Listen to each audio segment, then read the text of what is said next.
Welcome.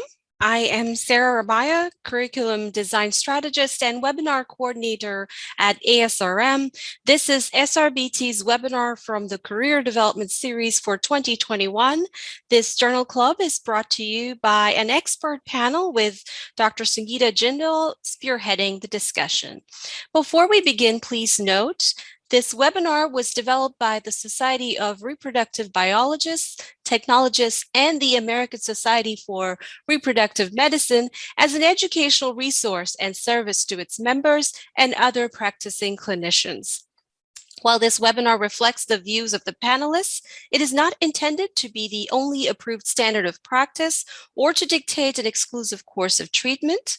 Members should always use their best judgment in determining a course of action and be guided by the needs of the individual patient, available resources, and institutional or clinical practice limitations. All attendees will be muted except the presenters. Time at the end of the presentation will be reserved for questions. Please type a question in the question and answer window at any time. We will read as many selected questions as possible to the presenters during the allotted question and answer time. However, panelists want this webinar to be engaging and interactive, so you're encouraged to introduce yourself on the chat window. A recording of this webinar will be archived on the ASRM website in the coming weeks. Please watch your email for notification. Let me introduce our panelist or our presenter for today, Dr. Sangita Jindal. Dr. Jindal has served on the faculty at New Jersey Medical School, Rutgers, and for the last 20 years has been on the faculty at Albert Einstein College of Medicine in New York as an associate professor and laboratory director in the Department of Obstetrics, Gynecology, and Women's Health. Dr. Jindal was co-president of the Society for Reproductive Biologists and Technologists in 2011, and currently serves on the Executive Council of SRBT and on the Practice Committee of the American Society for Reproductive Medicine, among a number of other leadership roles. She is a member of the editorial boards of Fertility and Sterility Reviews and the Journal of Assisted Reproduction and Genetics, and is a reviewer for Human Reproduction and Fertility and Sterility. Over to you, Dr. Jindal. So thank you again for that great welcome. Good day and welcome to this webinar entitled, Where's Our Emergency Plan? I'd like to thank both ASRM and SRBT for jointly inviting me to lead the discussion of this important topic. It's my pleasure to be here. So as Sarah kindly introduced me, I'm based in New York at the Montefiore Institute for Reproductive Medicine and Health and Albert Einstein College of Medicine, but I also off-site direct 4 other labs across the US, including in California, Florida, New Jersey, and Washington State. And I've been a lab director for 25 years. This webinar is part of a series of career development webinars hosted by SRBT and ASRM, and today is our Journal Club webinar. So I will be speaking, the conversation today will be focused on an ASRM Practice Committee Opinion published in Fertility and Sterility in April 2021, and I'll be presenting the main points of this best practices document. Following this presentation, we'll be joined by several lab directors and senior embryologists, all of whom are former SRBT presidents, and we will be discussing real-world experiences of disaster management. And we also welcome comments and questions from the audience. So this is the document. It is co-authored by SRBT and by lab-focused content experts representing SART.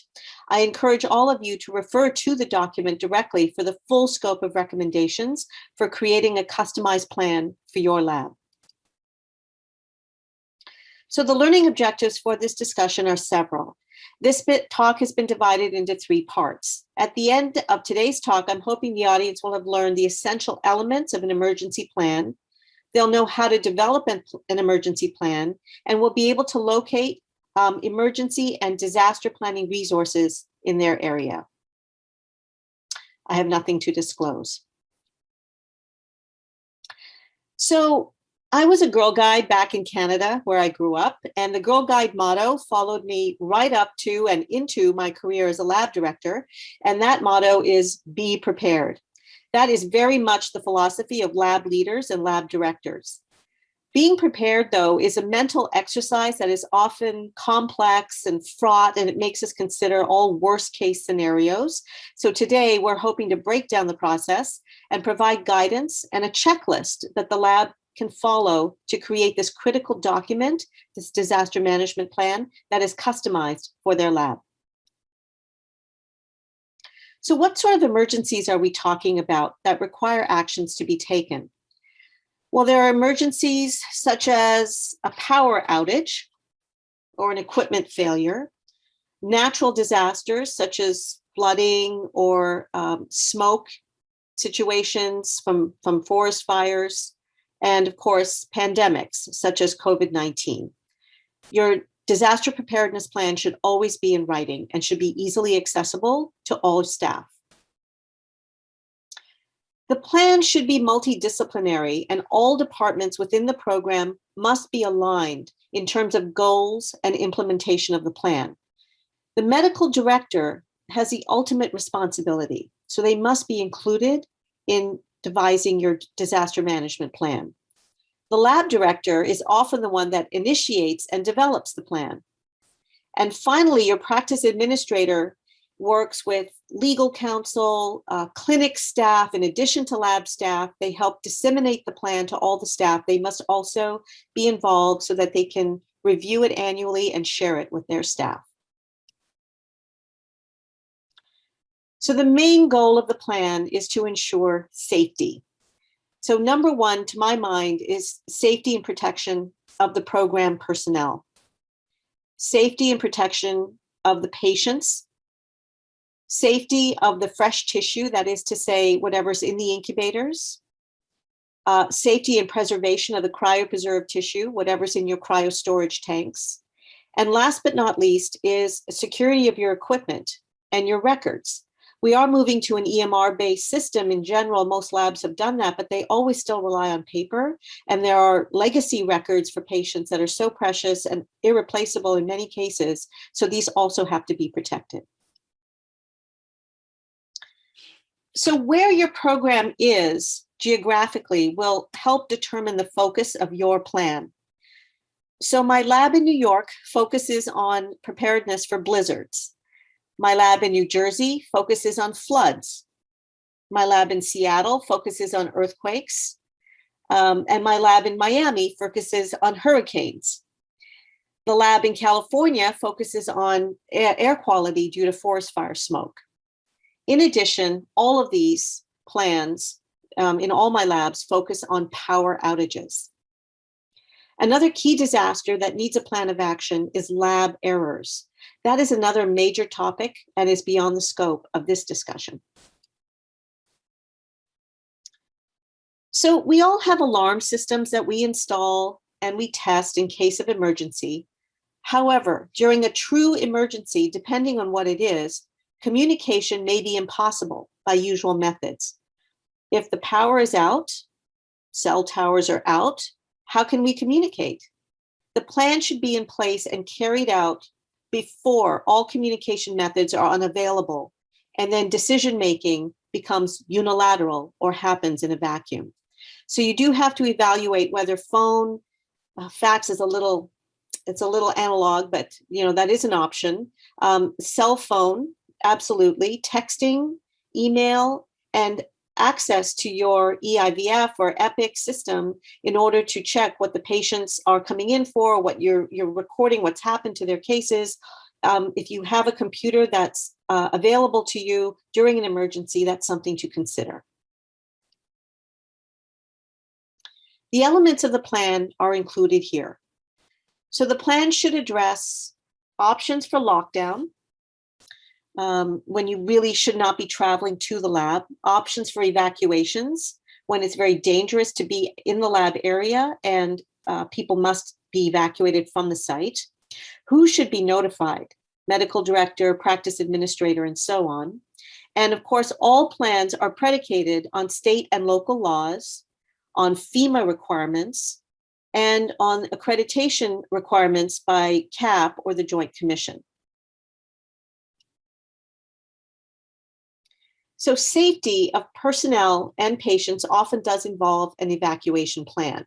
Personnel should know what the plan is, they should know who to contact, and they should return to work only after a risk assessment has been done. Your informed consent should have a statement that protects the program in case of loss of samples due to natural disasters or other emergencies beyond the control of the program. Cryo storage tank safety is addressed in this slide. Can you maintain a stable cryo environment? Do you have duplicate records of ownership? Can you top off the liquid nitrogen tanks and or move them? And if you do move them, can you make sure that the tanks are secured, and do you have to notify all the owners of the contents of the tanks? In some cases, you may need to involve emergency personnel, EMTs, for example, to assist in moving tanks. Plans for patient management are addressed in this slide. Again, depending on the type of emergency and on your state and local laws and what's available to you, also what your professional guidance, professional society guidance dictates. For example, ASRM during the COVID-19 pandemic, which Shane will be speaking about later. The question is, in patient care, do we do the cycle? Do we do part of the cycle? Do we delay the rest? Do we have to send the patient elsewhere? If your lab is flooded, which happened so recently here in the New York area, the labs become unusable. Everything 3 feet to the ground and below became unusable. And so some labs cannot do cases anymore, and you may have to send your patient elsewhere, those sorts of things. So now this is the last part of the talk, and I'm just going to use an example of an emergency to help focus the discussion on how to create an emergency plan. So the example I'm going to use is planning for a power outage. So power outages, unfortunately, are quite common. They're unscheduled. They're of unknown duration. It can impact workflow. It can impact your equipment. Specifically, you have no lights, ambient lights, no microscopes, your heated surfaces are not turning on, your incubators may or not have an internal battery to run on, your immunoanalyzers, if you in fact run an endocrine lab, all of these things can be impacted negatively by a power outage. So in the checklist manifesto published in 2009, Dr. Atul Gawande describes the valuable and critical use of checklists in a number of professions. So using his own research, he designed a study to apply checklists to medicine and specifically to surgery, the findings of which were published in the New England Journal of Medicine. Dr. Gawande and the other authors concluded that implementation of the checklist was associated with concomitant reductions in the rates of death and complications among patients at least 16 years of age and older who were undergoing non-cardiac surgery in a diverse group of hospitals. There are valuable lessons to be learned here. Checklists, as Dr. Gawande demonstrates, provide a kind of cognitive net, catching mental errors of memory, attention, and thoroughness. They allow for tracking and for reliable communication. Checklists supply a set of checks to ensure that routine but critical items are not overlooked. They also supply another set of checks to ensure that people talk and coordinate and accept responsibility while maintaining the power to manage nuances. Good checklists are precise, efficient, and easy to use in the most difficult of situations. They're not meant to be comprehensive, but instead provide a reminder of only the most critical and important steps in any given process. Above all, checklists are practical. So the first step in planning your disaster plan for your checklist is to coordinate with program leadership and lawyers as applicable in cases of a power outage, what the first step should be.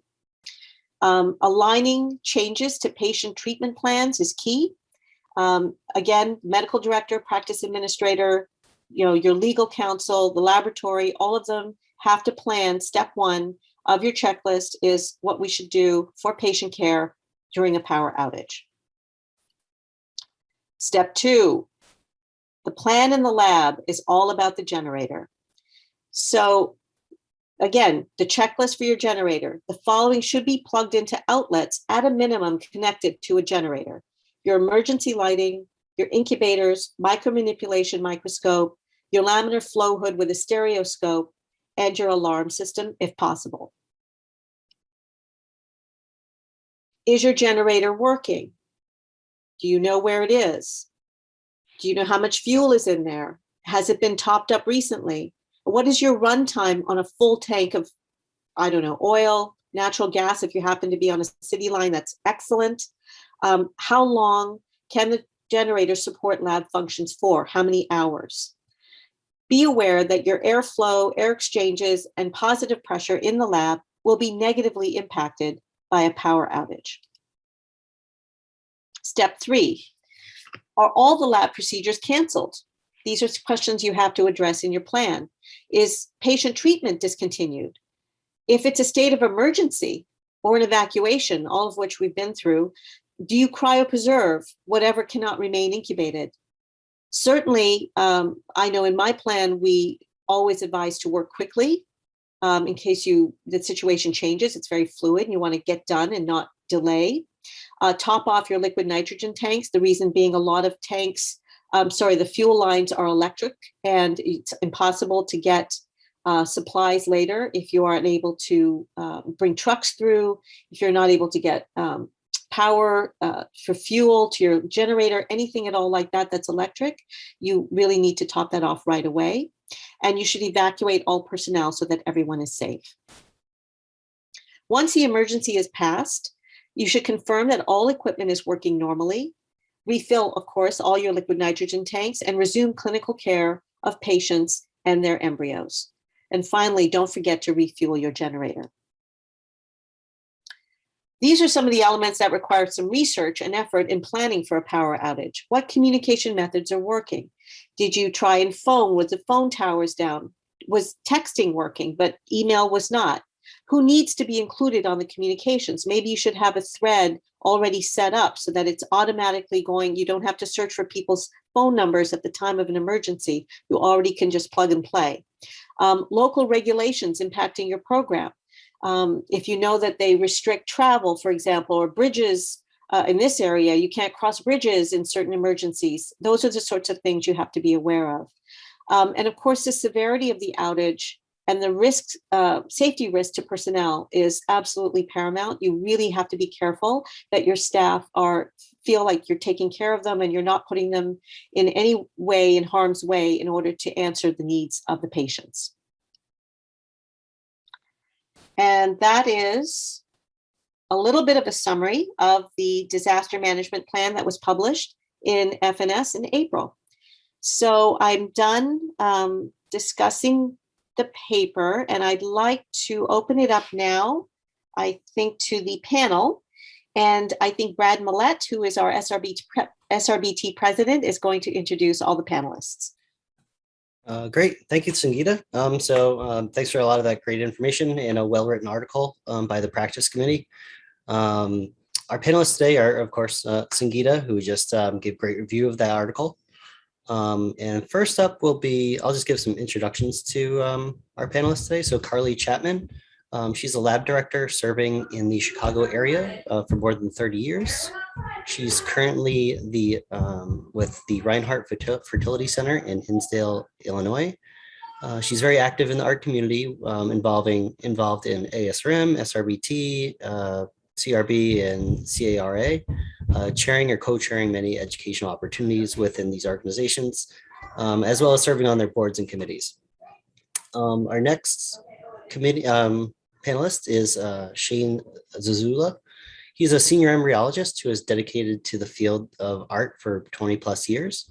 He is currently a team member of Ovation Fertility, Newport Beach, California location. His research and interests are focused on applied aspects of embryo culture, vitrification systems, and testicular biopsy processing. He's committed to the professional service and is currently serving on several boards as SRBT past president and SCARB treasurer. Previously, he has served on SRBT board as member at large and nominations committee and completed a 2-year term on the AAB and CRB board as legislative committee chair. And finally, myself. I'm currently the president of SRBT and the technical supervisor over at Dominion Fertility in Northern Virginia. So at that, I'll turn it over to Carli to start her portion. Carli?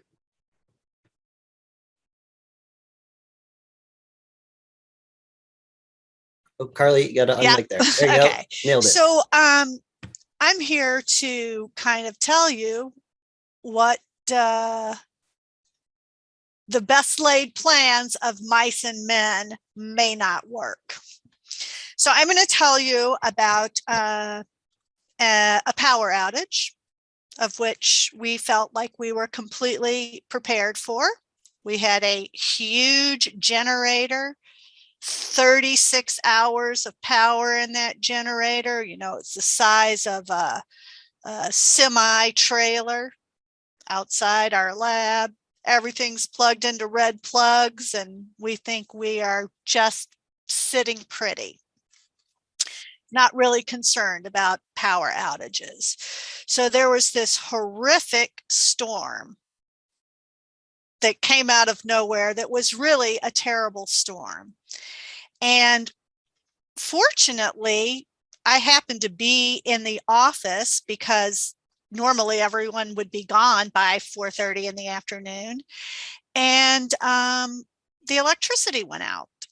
And I was just waiting for the generator to kick on. Alarms start calling people. People are calling me. I'm like, yeah, I'm here. I'm just waiting for the generator to come on. Well, the generator didn't come on, and I thought, well, this is bizarre. And so I go into the lab, and our laboratory is next door to a surgery center. And I'm trying to assess whether the surgery center has power, because I will just break into that surgery center and run some extension cords because they have their own generator, or like what's happening, but there's no power. So I immediately go to my incubator. Some of my units had some built-in battery backup. There's some planers with some backup, and all of them were plugged into UPS units that also provided a little backup. But what was going on? It was like freaking me out. Then it was pouring down rain. So I'm like, okay, this is what I'm going to do. There's a Home Depot across the street. There's 8 lanes of traffic between my building and the Home Depot parking lot. And it's pouring down rain and it's dark as night. I get in my car, which was a Volkswagen Jetta, and I drive to the Home Depot, and I'm going to buy a generator. I want the biggest generator they have, which I purchased, put on my credit card. It's on a flatbed. I go to take it out to my car, and I can't get it in my car. Like, I have a Volkswagen Jetta and I have this gigantic box. Okay, now what? Okay, I'm on a flatbed trailer. I'm going to run this generator from the Home Depot to my office. I run across 8 lanes of traffic in the pouring down rain and get my generator to like the back door of our building. Okay, now what? I've personally never opened up a generator. Don't really know how they work, but I got to figure it out. I rip this box open in the pouring down rain. Then there's fire trucks everywhere. It's like in our parking lot. Like, I'm like, don't even know what's happening. And I need gasoline for the generator. Okay, I don't have gasoline, but I know where a gas station is. Not gasoline, it was diesel. So I am going to jump in my car to go buy some gas when I realize my car is in the parking lot at the Home Depot. Man, I'm trucking across 8 lanes of traffic in the pitch black in the pouring down rain. I get my car, I go in Home Depot, I buy a gas can, and I go to the gas station and I buy some diesel. Get back to the lab, get the gas into the diesel, into the generator and get it started and run like power extension cords from the generator through the building into the lab. Fortunately, people were showing up. People from the lab were showing up. My husband showed up. The guy who owns the building showed up. And the fire department was there. They showed up and the electrical people were there. What happened was a freak accident. But lightning hit, not the generator, not the transformer, but the connection from the generator into the building, and had started a fire at that point. So this was something like we really could not plan for, because we thought we had an emergency plan. Our emergency plan was when the power goes out, our generator's going to kick on. We checked our generator every week. Every year we checked to see how long that generator would last with all the equipment that we had running that was plugged into red plugs. It never occurred to us that that generator might have an issue. So my tale of woe is to really remind people that they maybe need a backup plan for their backup plan. And after this incident, I will tell you, every single backup plan had a backup plan. We kept that generator. This is our backup plan for our backup plan. So it may not be enough to just have a backup plan. You really need to dig deep and think, what am I going to do if this happens? So what ended up happening is there were other people that showed up because our alarm system was working, because it was an analog telephone. And we kind of just took turns staying at the lab. It was about 7:30 a.m. the next morning before the junction box was fixed and we were back in the world of electricity. But I bought a generator. I didn't know how long will this generator last. I filled it up with diesel. We went and filled the can up with diesel again, so there would be more diesel in case we needed to use it. I don't know what the power capacity of this generator is. So yeah, you need a backup plan for your backup plan. And mine is just a real world example of never in a million years would we think that we were going to be without electricity, because we had this huge 3-day generator that always worked when we tested it. Ta-da! Yeah, Carli, that's a great point. Very similar to a case we had as well. Always good to have redundancies to your redundancies to your redundancies. So that's a very interesting case there. I'm glad everything worked out though. You're very prepared otherwise. Oh my God, I was so sore the next day. I couldn't move from number one, pushing and running. It's really far when you think about how big a Home Depot parking lot is, and crossing 8 lanes of traffic and going a block from my building. So, and it always seems to happen in off hours. It's never like at 10 a.m. where everybody is finished with their retrievals and kind of have a lull. No, it's always 2, 3 a.m. on a weekend.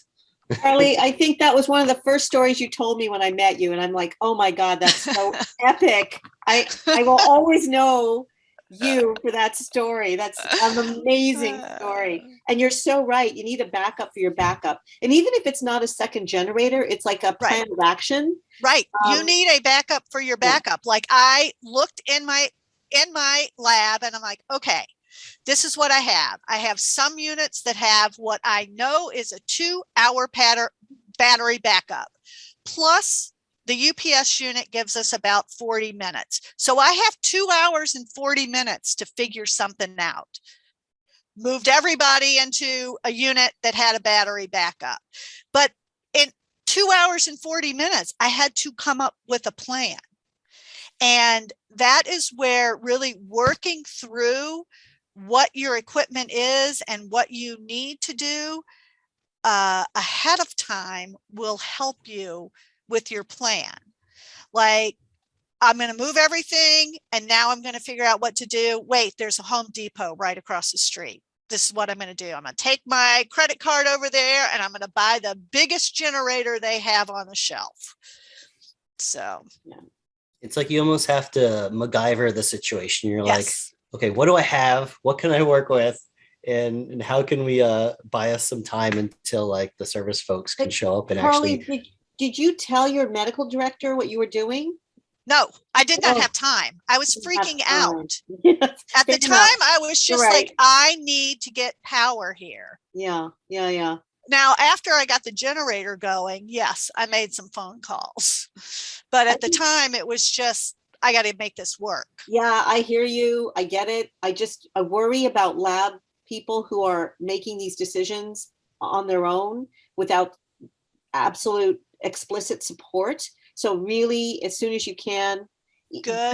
do not panic. There's no reason to panic. Everything has a solution. We will figure it out. But you should involve, I think, the leadership of the Absolutely. program. As soon as I had the generator on, I did start making phone calls. But at the time, I was just like, I need to fix this right now and do what has to be done. You know, it wasn't Carli, like, well, I don't want to use my credit card to charge a generator. It was like, no, I need a generator. Carli, I'm curious, what you may have mentioned this, but what floor is your laboratory on? We're on the first floor. Okay, well, that's you kind of luck out there when you buy the generator. You can just kind of put it in there. Yes. We're up on the 6th floor. Okay, so yeah, you'd have to be able to get your generator. You'd have to be able to run your extension cords. And I don't even know where I found extension cords, but I found some. I think they were in the surgery center. They were super heavy duty, like construction extension cords. They weren't your old Christmas lights extension cords. No, they weren't. They piecing together 12 they feet weren't at a time. Good extension cords, but still, I only had access to plug, I believe it was 6 outlets into the generator. Even I'm like, so that was what the capacity of the generator was. So even though I could take an extension cord and put some power strips on it, there was a capacity limit on the generator. That's true. Yeah. And so I could have up to 6 units on the generator. You said something really critical there, Carli, and I think Amy in the chat also brought this up. Your alarm system was analog. That's correct. And it's amazing what a POTS line, a plain old telephone line, when that comes in handy, when everything else fails, it's your plain old telephone that works. I'm going to tell you a story about that plain old telephone. So we test our alarm every week when we fill our nitrogen tanks. That's like our alarm test day, you know, the call tree day. So one Thursday we're checking our alarm and it's not going off, and it's like, well, okay, what's going on here? What happened? Our office didn't understand what we had this strange analog line for, and they disconnected the service because they thought it was just an old line not in use. Happened to me too. Yep. And it's like, no, that's the line to our alarm system, but they didn't ask the lab at all. Do you know what this phone number is? They just said, oh, what's this analog line? We don't use analog anymore. Yep. Everything's networked. Everything is through, fiber optic, whatever. And then you end up with no call. That's exactly why you have to test your systems. And weekly. And we test our, if we, from one Thursday to the next Thursday, who knows? Well, it was actually shut off on Wednesday. So we lucked out because they put the call in on Monday when they decided they were turning. So we lucked out.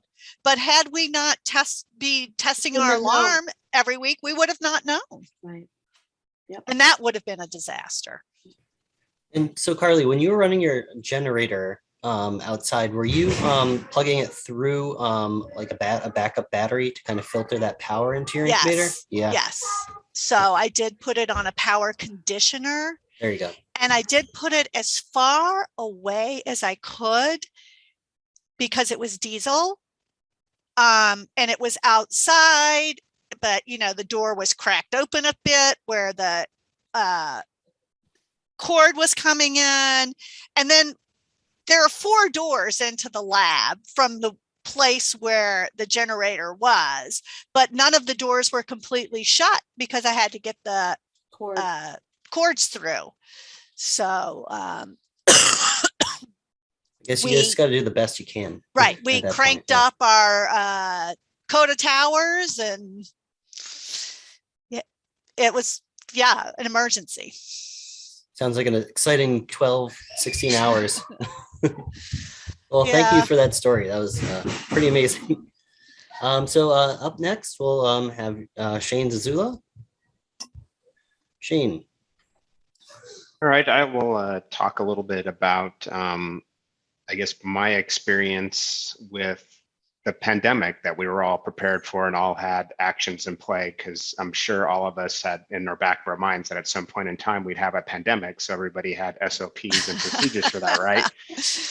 I'm going to freely admit I had no pandemic SOP. No. Yeah. I do now. Yeah, and same here. We were in the same boat, but you can either call it fortunate or unfortunate, but I was the president of SRBT during the pandemic when it first came out and started to become what started as people were concerned about it to where it became this worldwide phenomenon that eventually shut down, lots of clinics and everything else basically in the world. But, there were 2 task force that were basically formed out of this. One, both of them are still active, but the ASRM one is the most active. And they put out, publications and are monitoring all the changes very regularly. So it's good to always be piped into sometimes other people that, have the time to look into every single piece of data that seems to float out there regarding a pandemic. And then also the SRBT and SART and CRB basically joined a committee to work on some laboratory practices to put together some documents and try to keep those up to date as well. But it did just, make it, you literally cannot have too many people coming up with an action plan for something as significant as a pandemic. Even now there's groups beyond groups beyond groups that are all actively monitoring everything and putting out things and research that's all being done, because there's always going to be something that you never ever imagined or expected. Or you can take in, could say that it's a 20-year anniversary of the 9/11.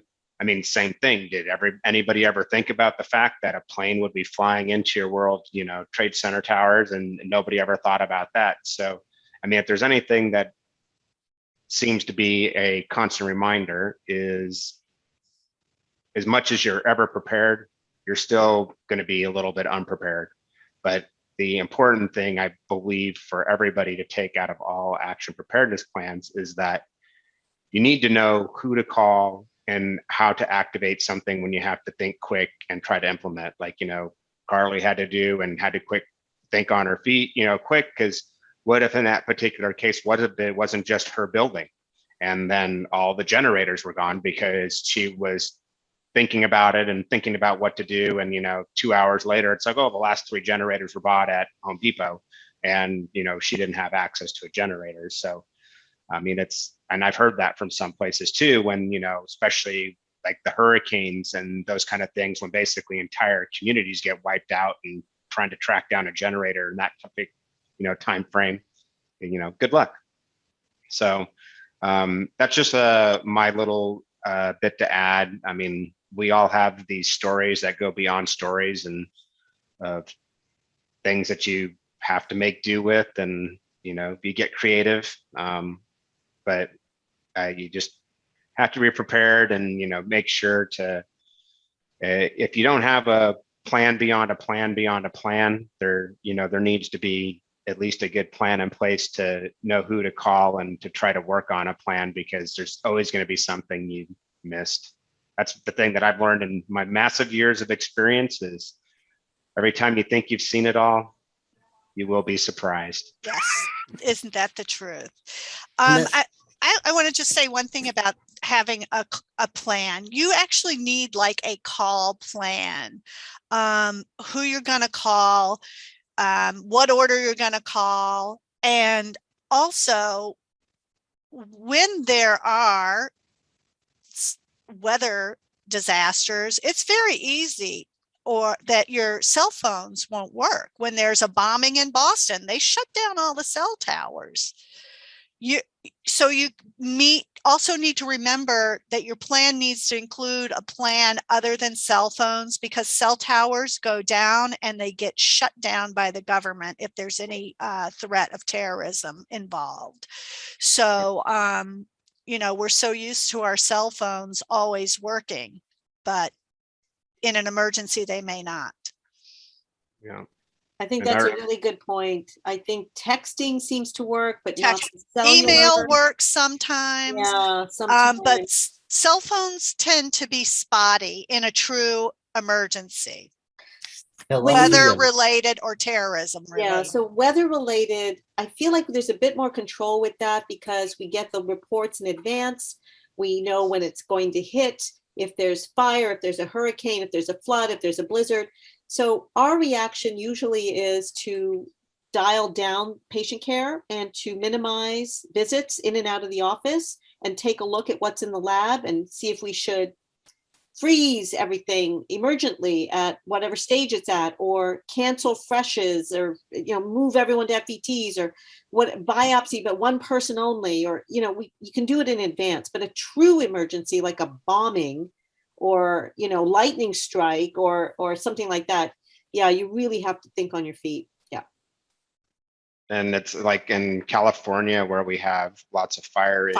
I mean, you need to have contingency plans for continuity of care, and the clinic next door doesn't work. I mean, you gotta think outside the box and get something that's not directly in the same area, because when fires are bad, you can put whatever you want, however many filters you want, and get them all going, and you're going to minimize things, but it is going to be far from ideal.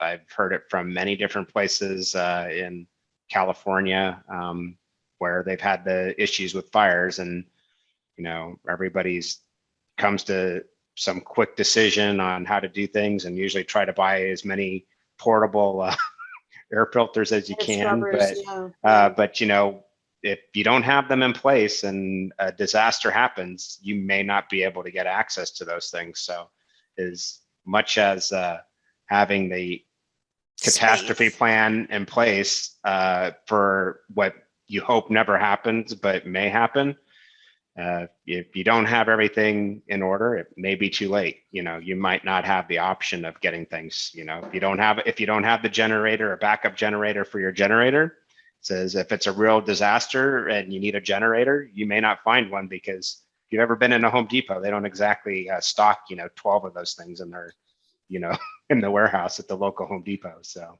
that's true. So I went to work 3 Sundays ago. I was covering the lab, and I walked in the lab and it was 12 degrees Celsius. It was 54 degrees. And I had retrievals and I had biopsies and I had, I don't remember what else, ICSI. I was at Tessie ICSI actually. Yeah, it was awesome. So they didn't fix it for a week, and my incubator started to fail because they were at 37 and the room's at 12, and the temperature differential was too much. And the poor little incubators were chugging away and going in, they were starting to ring the alarms. And we finally made a decision that we had to freeze at 2 p.m. And we thawed them as soon as the heat came back on, we were fine. But the part broke, and you just have to go forward until you really can't anymore. Yeah. But you can't shut down services, and you can alter services, but you really have to include the patient's physician or the Mhm. medical director when you want to do that. Oh, And even the patient should be. Yes, we told the patients, exactly. Yes. No, you're absolutely right. But we made those decisions, in the week, the few days following the heating issue, because we thought it would be fixed and they couldn't find a part. So then we had to change it. And again, sort of zig when we should have zagged, you always have to be, it's a very fluid situation. So everybody has to be open. So I had the opposite, where we had no air and the lab was very, very warm. And the incubators started to overheat because they don't have any kind of mechanism of cooling themselves down. Yeah. So we had to bring fans in to cool down the lab until they got the air conditioning fixed. Right. Yeah. Yeah. Because we actually have a portable air conditioner because of that, because we've had it happen more than once. And because the HVAC is usually not on backup power because it draws a lot of power. So you can either power your incubators or air. Right. And it's just, you can usually get away with no air cooling for about an hour, but in a laboratory with 20 or 30 incubators, Right. it gets pretty warm very really fast. hot really quickly. Yeah, it's like hot Actually, yoga. on that point, at a clinic that I used to work at, before I got there, they were telling me a story of similar to that, where the temperature got really high, that it got even into the 90s. And so a good idea, I guess, would be what they did. They had box incubators, so those can kind of handle that high heat or low temperature a little bit more. And the box incubator was actually keeping the embryos cool because the temperature in the room was over. Oh my God. So it's a weird concept to kind of get in your head that your incubators are keeping your embryos cool Yeah. instead of warming them up to temperature. Yeah, we still use those. We still use those ones, and even they will. Once you start getting into the 90s in your laboratory, it may only tick up a degree or so, like a 0.1, but your incubators will definitely start showing something after a period of time, because they can only do one thing, and that's warm. There is no cooler. No cooling. Now you're correct that in the fact that by having the big box incubator, you have that extra insulatory thing, but even those at some point in time, it says if you go for too many hours at that high temperature, it becomes an issue. Yeah. And I guess the other thing to think about is your stages, your heating stages, and your tube warmers, like that. A high temp, low temp is going to affect those too. So you got to make your adjustments there. And also when the temperature gets back to normal, you have to remember to put them back to where they were and do your Q's, make sure your QC is on point. Yeah. To make sure everything is back to where it should. And then I would say another thing with the power things is always an important thing is to realize which of your equipment does not reset back to your original set parameters. Because we've had some where when your power goes out, when it would come back on, it would not go to your 37 degrees. It would go to some random default number Wow. We no longer have that one anymore. That went into the trash fairly quickly. But like sometimes too, if you keep your hoods on, when the power goes out, those hoods do not turn back on when that is true. That's correct. You have to turn them back on. Yep. Yeah. So there's lots of little things. And if you don't necessarily know that your power went out because you have a backup generator and the backup generator just turns on. You didn't get an alarm because everything seems to work. You think everything's fine, but you find out your stage warmer didn't turn back on, or, your hood that you're doing all of your biopsies in didn't turn back on, but it's always on. So you didn't think about checking to make sure that it's on. There's little things. It's important to always know what works and what doesn't work when your power happens, because even a little power surge or a glitch for, power goes off for like 10, 15 seconds is enough to shut everything off. Yeah. Our generator it fried some of our equipment because they made us take away surge protectors. We're at the hospital. Oh, that was bad. Yes. This is very important what you're saying. Lots of fire, like in Oak Brook, the fire people don't want you using surge protectors. We use power conditioners, and that's really important for stuff that's on a generator, because the spike of the power coming out of the generator is dirty. The spike of the generator coming on can fry all of your Exactly. electronic equipment. Right. So when you're making your backup plan, you need to incorporate your everyday operational plan of power conditioners on all of your critical equipment. Excellent. Great point. Am I the only one who's come into work one day and found they were paving the parking lot? No, you are Oh, not. gosh. And then you walk into the lab and you're like, huh, Yeah. it smells like asphalt and acrolein. And this, I have embryos in my incubators. Mhm. Yeah. We went to day 5 without checking in a minute because of that happening, so many years ago. We didn't check anymore. We didn't take them out after that. We changed our protocol. That forced us to. And now the building is so terrified of doing that again. They check with us anytime they want to seal a crack on the facade of the building. They check the SDS with us because they want to make sure it doesn't happen again. Yeah. And all of that works well until they end up with a change of, like management and ownership, Yes. and then all the new people Oh, yeah. don't know anything about it, Yeah. and it all happens all over again. Exactly. Well, we had a situation where they basically demoed a whole building for an entire year and a half, with all the diesel and the construction and then there was that, but.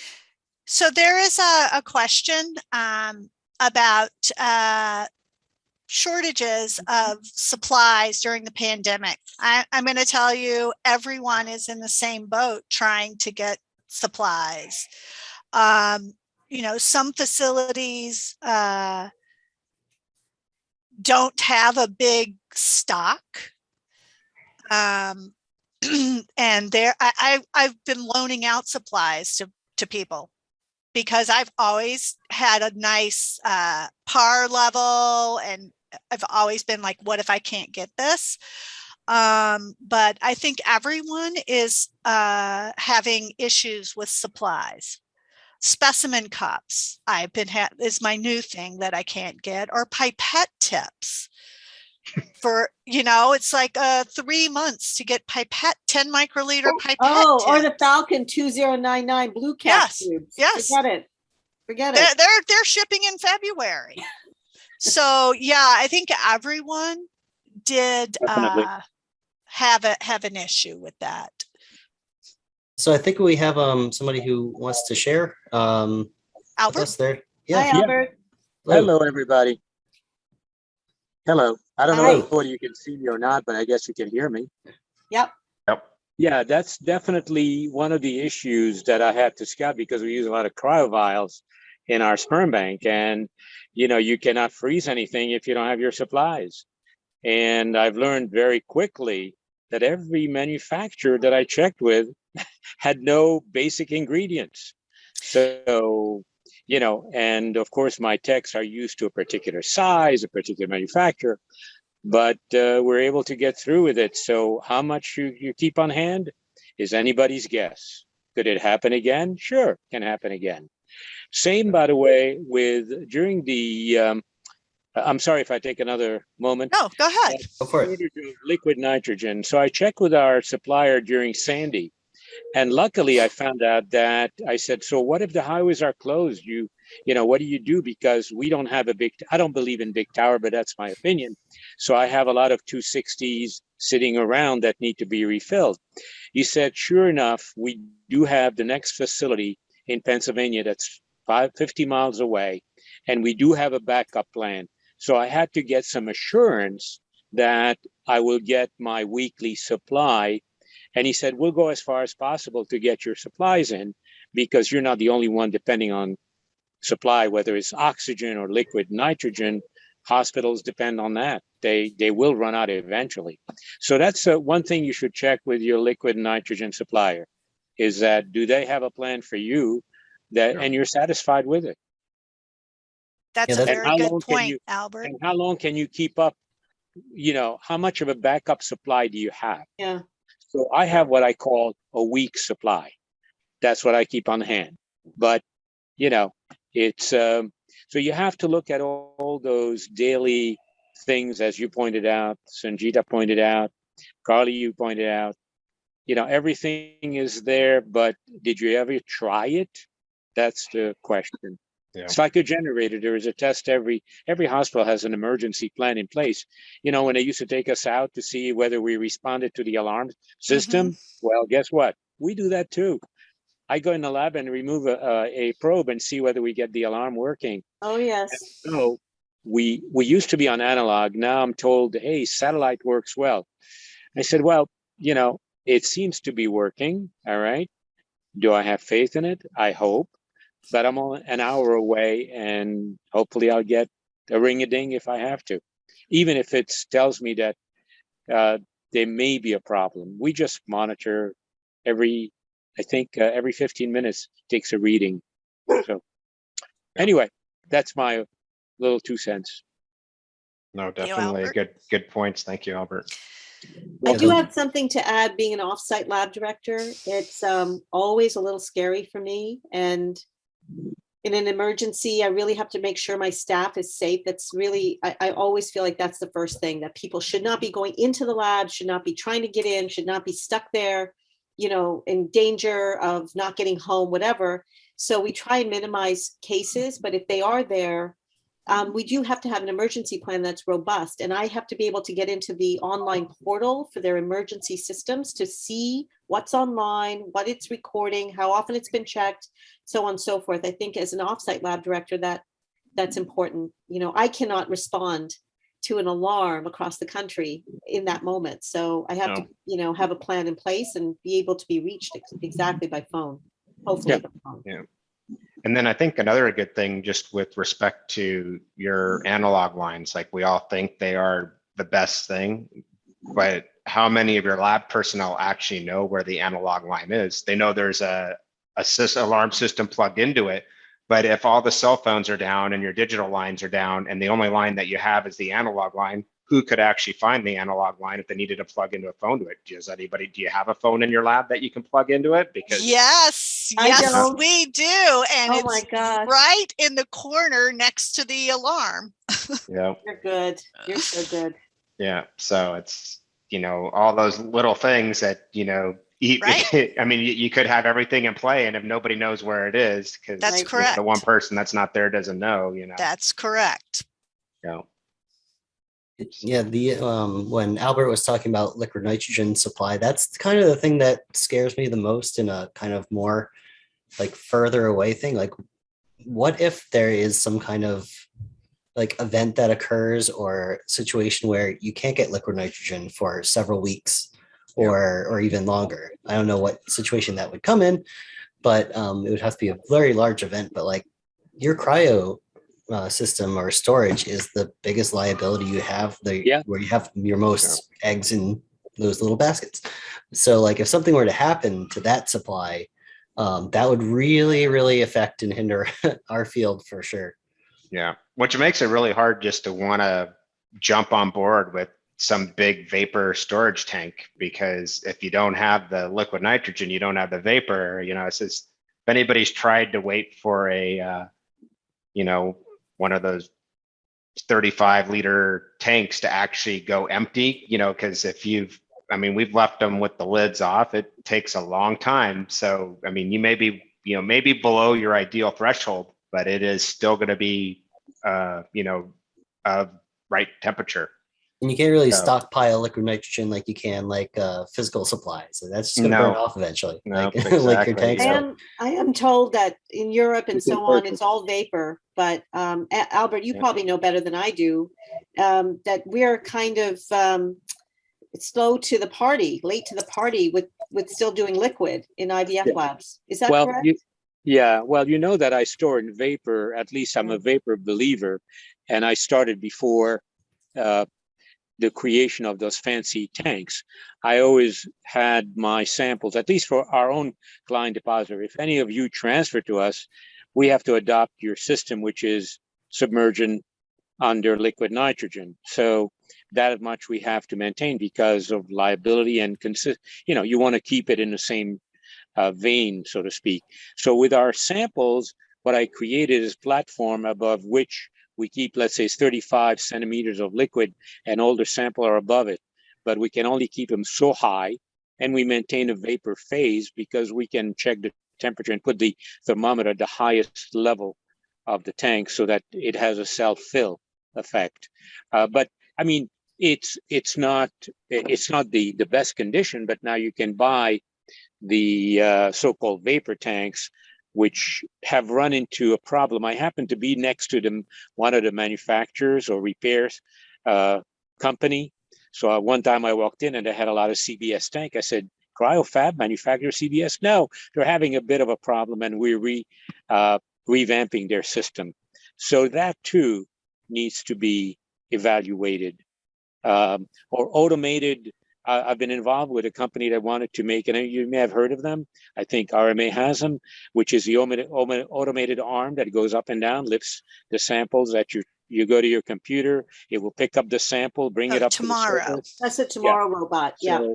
So you run into a problem. What happens? I asked the manufacturer, what happens when the elevator doesn't work? Oh yeah, you take a few screws off and get the sample. Well, it's not that easy to if you're in a hurry and you have an emergency problem to transfer sample, lots of rock guys, you're going to spend on screwing a lot of screws before you get to your sample. You'll have a lot of burns too. Yeah. And You're screwed is what you're saying. Yeah. Well, yeah, I don't want to use that word, but this is what happened. But even if you had a map, you see, I like a map of my tank. I want to know where samples are. You come to me and you see an actual display of where each sample is, because I can't rely on an automated system and a computer to tell me where I'm keeping my samples. So I like the manual way. It's very nice to be automated, but everything has its challenges. Thank you, Albert. I think we're coming up against it on time. I didn't even get to discuss my case studies, but very similar to Carli's. But thanks for everybody on the panel. And I believe at ASRM we're having a good talk that's very similar to our journal club today. Sangita, do you want to give a quick details about that one? I think you're involved. SRBT is hosting a symposium in person on Wednesday, the 20th, I believe, of October in Baltimore. And we have a wonderful panel. It's Dr. Roman Pierzak, who was the Fertility Institute director during Hurricane Katrina. He's the one who evacuated cryo storage tanks on a boat. And he's got video and he's got stories. I'm sure I'll be, completely traumatized after that. I'm very much looking forward to that. And then Kim Pomeroy is going to talk about COVID protocols and the pandemic and how to handle that. And I'll be reviewing again how to, customize a disaster plan. But this conversation's been really great. Great.